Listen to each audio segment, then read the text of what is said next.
Fio Maravilha, nós gostamos de você. Fio Maravilha, faz mais um pra gente ver. Fala, galera! Então, vocês ainda não sabem porque eu tô cantando essa música, mas vão saber em breve. Tem alguma coisa a ver? Lógico, tem a ver. Eu também não sou tão louco assim que vou cantar um Fio Maravilha do nada, né? Como tudo nesse canal aqui é por improviso, está começando um novo quadro que se chama Manda Que Eu Resenho. Ele é quase um Fala Que Eu Discuto, só que literário. Então, eu vou contar rapidamente como tudo aconteceu. O Gustavo estava com peso na consciência, porque meio que de forma autoritária, um pouco meio sem pé nem cabeça, ele tirou o meu primeiro lugar lá do desafio. A fim de dar uma amaciada em mim, ele me mandou um livro. Tipo, quase um prêmio de consolação, mas dá bem, porque puta livro. Ele mandou esse aqui, O Artilheiro, com direito a dedicatória, ó.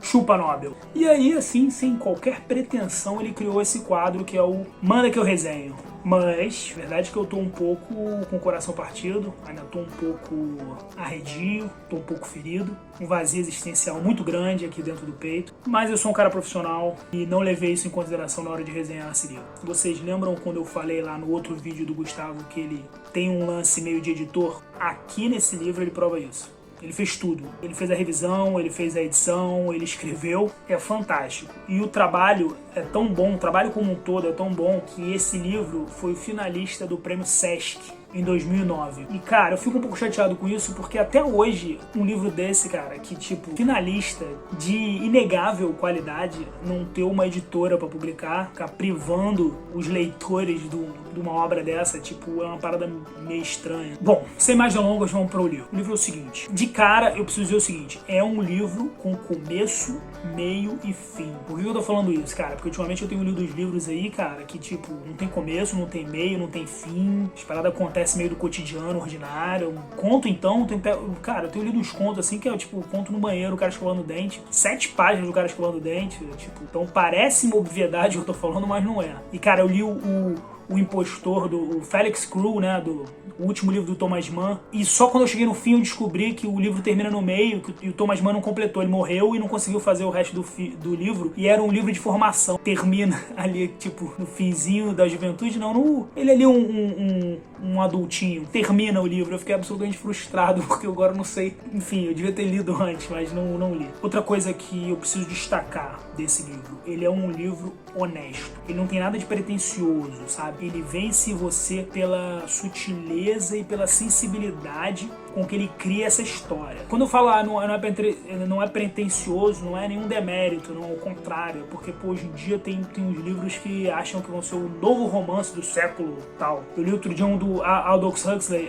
pouca gente conhece, eu também nem conheci, eu peguei, sei lá, por acaso, 100 Olhos em Gaza. Tem um estilo invejável, porque ele realmente escreve muito, mas é tão pretensioso que parece que o cara só quer mostrar quão erudito ele é. Parece um depósito de informação e de reflexão, sabe, que ele foi jogando. É um calhamaço de 600 páginas que anda muito pouco. Realmente mostra como o Aldous era muito erudito. Eu recomendaria esse livro? Não recomendaria. É melhor do que esse que eu vou falar? Não é melhor do que esse livro que eu vou falar. Vamos tentar resumir rapidamente a história do Artilheiro. Só pra dar uma situada aí quem tá assistindo. No livro nós acompanhamos o protagonista Lelo, que é um garoto com uma imaginação ótima, que é excelente em embaixadinhas e que tem um relacionamento muito legal com toda a sua família. Mas a parte mais bacana do livro é o relacionamento que ele tem com seus amigos. Ele tem 3 grandes amigos. Tiago, que é um amigo filho do porteiro de um prédio onde ele frequenta. Kibe, que é o filho de 2 livreiros, né? E o Danilo, que é filho de um pai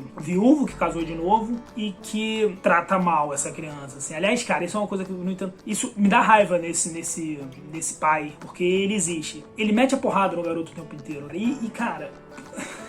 Assim, imagina em qualquer lugar civilizado no mundo, você pega um bandido e prende ele, você não bate mais nele, você não dá porrada nele, você não tortura ele. Nenhum lugar civilizado no mundo admite que você pegue, por exemplo, um serial killer e dê tapa na bunda dele. E aí a gente admite que você deu uma porrada numa criança, tá ligado? Que não tem nada do seu discernimento desenvolvido, entendeu? Porra, completamente falho em várias questões, e a gente admite, porra, dar palmada numa criança como forma de corrigir correção. A gente não admite, tipo, bater num estuprador, bater num serial killer, num cara que cometeu latrocínio, a gente não admite. Mas numa criança que, pô, ok, cara, essa sociedade, eu não canso de falar isso, mas essa sociedade é muito, muito estranha. De pano de fundo dessa história toda, nós temos um período ali, logo depois do golpe militar, tá mais ou menos em 1970 e poucos, se eu não me engano, assim, mas a ditadura bem pesada ainda aqui no Brasil. E é um pano de fundo muito interessante, assim, mas ao mesmo tempo não tem qualquer proselitismo, sabe, pra nenhum dos lados, assim.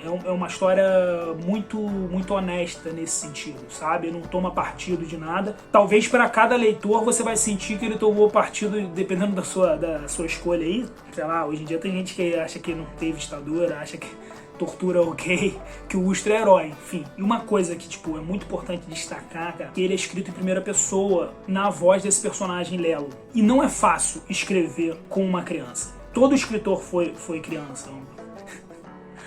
A hora das obviedades. Todo autor foi criança, mas nem todo autor sabe escrever como uma criança. Porque, tipo assim, existe uma tendência meio que natural da gente idiotizar a voz da criança no livro, né? Fazer um discurso meio bobalhão, assim. O que não representa em nada a verdade. E existe também o outro lado, você dá uma voz muito madura do personagem, né? Que também não vai condizer. E aí vai faltar naquele lance da verossimilhança, né? Achar esse meio termo é muito, muito complicado. E o Gustavo sabe fazer isso muito bem, né? O legal de você participar de um grupo de autores é que você fica muito próximo da pessoa que você é fã. Eu sou muito fã do Gustavo Araújo. O Gustavo Araújo é tipo, sem saber, ele é meio que o meu mentor na literatura, assim. Eu não conhecia Niccolò Manitti, não conhecia o Murakami, e há muito tempo percebo que o Gustavo sabe dar voz às crianças, né? É uma habilidade. Por que eu tô dizendo isso? Cara, porque a criança tem uma voz muito específica, né? Tem uma imaginação muito forte, uma criatividade pulsante, e ao mesmo tempo ela tem um raciocínio lógico meio cartesiano, né? Ele tem, sabe aquele negócio meio Pequeno Nicolau? E ele vê uma fagulha, ele já imagina um negócio fantástico. Então tem isso, e não é fácil fazer isso, todo mundo sabe que não é fácil fazer isso. E é muito curioso, por exemplo, a criança ainda não sabe valorar direito as coisas, então ela tá com uma coisa aqui que é de vida ou morte, e ao mesmo tempo ela tá numa outra coisa aqui que, tipo, representa um desejo imediato dela, e ela fica meio que tentada. Ela vai pra esse lado aqui, mas ao mesmo tempo basta que você jogue só um pouquinho mais de açúcar aqui, que ela vai pro outro lado, entendeu? Então tem um lance desse, o cara tá lá num dilema seríssimo, e aí ao mesmo tempo um amigo dele chama ele pra jogar botão, e ele fica o tempo inteiro se justificando. Ele não quer realmente, ele quer resolver o problema seríssimo, mas o botão fica ali. Mas qual o problema de jogar um joguinho de botão, né? Então a criança tem muito desse negócio da emoção. O adulto também tem, o adulto fica falando que é razão, mas ele é mais emoção também, ele se justifica. Ele fica falando assim, não, eu me permito fazer isso. Tipo, a sublimação de um desejo, não, eu me permito fazer. É que a criança é mais honesta, ela tipo vai porque tá legal, sabe? A gente não tem essa falsidade aí do autoajuda, se permita fazer isso, enfim. Mas a história vai avançando sempre com esse olhar, né, da criança sobre aspectos que são adultos, né? E ela tem esse olhar de aventura, né, o tempo inteiro. E aí lá já na página 70, você já tá, porra, amigo dessa galera toda, tá ligado? Desses 4 moleques ali. Você já conhece a mãe de todo mundo, você já sabe como é que funciona o pai que é mais chato, o pai que bate, a mãe que é que ele chega em casa cedo. Você já tá por dentro, você é mais um ali daquela trupe, só que você tá só de observador. Não sei que você seja um chato, aí você se identifica obviamente com os pais, e eu me identifico com as crianças. E como eu já disse lá no início que esse livro tem início, meio e fim, ele também tem um clímax e tem uma reviravolta bem legal. Você vai sendo conduzido por um lado pra ele aplicar aquela reviravolta lá e você ficar meio com cara de espantalho, cara de banana, sei lá, cara. Não é uma cara de surpresa. Você fica surpreendido. Mas é importante frisar também que os personagens adultos são muito bem construídos, assim, e o relacionamento entre a criança, em especial o protagonista, o Lelo, e os outros adultos também. Então é uma relação muito rica entre ele e a mãe, ele e o avô, que conta uma história que é determinante para essa jornada do Lelo, ele com o pai, entendeu? Que é outro personagem importantíssimo. E lembra quando eu tava cantando a música? Cara, tem um capítulo que é, tipo, a representação da música do Jorge Benjor, que foi uma representação de um dos maiores gols da história do futebol universal, que é do Fio Maravilha. Cara, e esse capítulo específico tem os diálogos que são clichê, parecem clichê. Aliás, são clichê, porque são clichês que funcionam. Pra quem não tá acostumado com a arquibancada de Maracanã. Cara, mas eles representam de forma fiel o que acontece. Tipo, eu não frequentei tantos estádios assim no mundo. E representa, pelo menos nos que eu frequentei. É muito, muito verossímil e é exatamente o que acontece. É o cara reclamando do jogador que ganha muito, que devia ganhar menos porque tá correndo pouco, que o juiz tá roubando, sabe? Cara, parece que é banal. Então fica parecendo que foi uma solução simples pro capítulo, mas não foi. Foi uma solução absolutamente real. Quem já foi no estádio vai se identificar muito com esse capítulo. E eu nem tô falando isso porque eu sou um pouquinho flamenguista. E driblou o goleiro, só não entrou com bola e tudo porque teve humildade. Gol! Então, e assim, eu que sempre fico com o pé atrás desses livros com crianças, aqui, porra, funciona de novo super bem. Ele muito mais, tipo, Conta Comigo, sabe? Do Stephen King, lá, baseado no conto lá, O Corpo, né? Do que, por exemplo, em Stranger Things, com aquelas crianças gritando sem parar no nosso ouvido. Eu não posso, tipo, não falar mal de alguma coisa, né? Porque, afinal, venho aí de uma famosa trupe chamada Esculachos Cacofônicos e a gente se notabilizou por esculachar as melhores coisas desse mundo e as piores também. O único defeito desse livro, ele podia ser maior. Pouquinho maior pra gente poder se identificar mais com alguns personagens. Por exemplo, o Danilo é um personagem ótimo e se a gente tivesse um pouquinho mais de história... O livro tem 200 páginas, cara, e eu li em 2 dias também. O outro eu tinha lido em 3, esse eu li em 2, assim. 100. Foi fantástico. Tem um ritmo que não deixa você largar. Letras grandes, cara. Letras grandes. Editoras, letras grandes. Ele podia ter mais umas 100 páginas. Puta, na boa. Fácil. Não tem. Também a gente não pode querer tudo, né? Eu me contento com o que o autor ofereceu, que foi muito bom.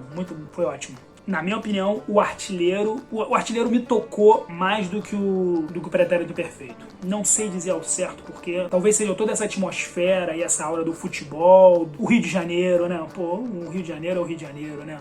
O Pretérito Perfeito é numa cidade que eu nem sei qual é, nem me lembro mais. Rio de Janeiro é o Rio de Janeiro. Aliás, é engraçado como o Gustavo conseguiu, né, fazer dentro... Eu tô parecendo a Gabriela Prioli, né? Que não para de fazer isso. Então... muito legal. Se vocês tiverem oportunidade, leiam O Artilheiro, participem do grupo Entre Contos, escutem Esculachos Cacofônicos e aproveitem esse novo quadro aqui que é o Mando que eu resenho. E eu vou resenhar qualquer coisa, mas não prometo elogios sempre. E eu não vou cobrar nada, mas eu tenho uma cobrança interna muito grande, entendeu? Que a minha consciência faz o tempo inteiro e eu não posso comprometer essa consciência em nome da amizade. Ou, sei lá, tô pressupondo que no começo serão os amigos, mas os inimigos também. Eu não vou fazer distinção nenhuma. Se você quiser mandar, inclusive, sem nome, mande sem nome. E foi assim, muito rápido, e a ideia surgiu muito rápido. O Gustavo mandou, sei lá, que eu parei, eu tava lendo Cana, da Chimamanda, e o Gustavo tem prevalência. O Gustavo passa na frente dos outros. O Gustavo é um dos poucos autores que passa na frente da minha lista de livros, mas dessa vez ele passou. Quem sabe no futuro não passe, vai ter que me tratar melhor lá nos desafios, entendeu? Mas enfim, são águas passadas, eu também não guardo rancor, guardo outras coisas, rancor não guardo. Guardo sim, de alguns. É isso, um grande beijo e fiquem com Fio Maravilha, nós gostamos de você. Agora que eu vi que eu tô meio... eu botei isso aqui na cabeça. Eu botei isso aqui na cabeça porque o meu cabelo tá enorme, eu não tô com preguiça de raspar. E agora eu tô parecendo um motoqueiro, né? Ai, meu Deus do céu, eu devia ter vergonha, mas eu não tenho.